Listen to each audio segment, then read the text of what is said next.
Benvenuti su Voce Strumento Interiore.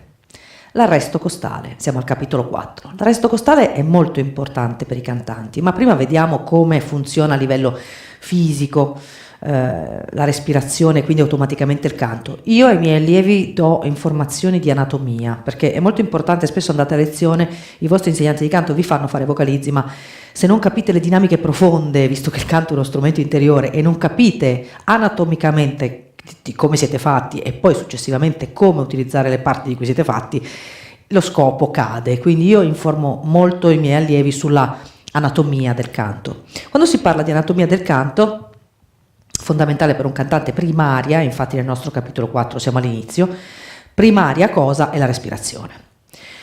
Ora, vi invito a pensare che quando noi parliamo non ci poniamo il problema, quindi quando noi parliamo usiamo una respirazione naturale, non ne siamo consci, però effettivamente noi respiriamo senza pensare troppo. Nel canto invece la respirazione è un pochino più cosciente, quindi il cantante ha un pochino più di percezione di cosa sta facendo e deve quindi armare meglio le parti respiratorie per poterle utilizzare, anche perché nelle canzoni a volte ci sono passaggi dove la respirazione va controllata e non è naturale.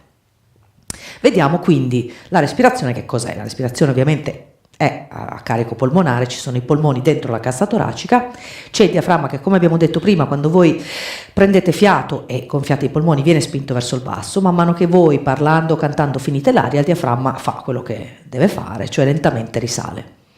Il diaframma è molto importante per i cantanti, in realtà la respirazione controllata fa sì che voi, oltre a controllare quanta aria avete e come gestirla, in automatico gestite anche il diaframma, perché sono collegate le due cose. L'arresto costale che cos'è?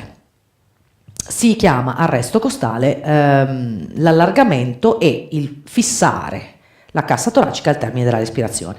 Quindi quando noi prendiamo fiato, la nostra cassa toracica si apre, se noi la teniamo in questa posizione aperta, in automatico noi stiamo in parte attivando i muscoli addominali, solo quelli che ci servono, e stiamo anche controllando il diaframma.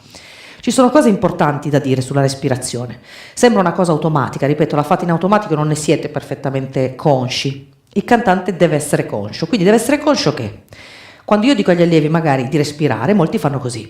Ecco, la respirazione non è qualcosa che si esplica in alto, quindi nessuno respira così, gonfiando come un tacchino la parte superiore del corpo. Allora, la prima cosa che dico ai miei allievi, solitamente per far sì che respirino in maniera corretta, è di immaginare la respirazione come qualcosa che si esplica in orizzontale. Quindi non immaginate mai di fare questo quando respirate, altrimenti gonfiate troppo il petto e rischiate di alzare le spalle. Le spalle vanno sempre tenute basse e rilassate. Quindi immaginate quando respirate, ad esempio, di gonfiare il torace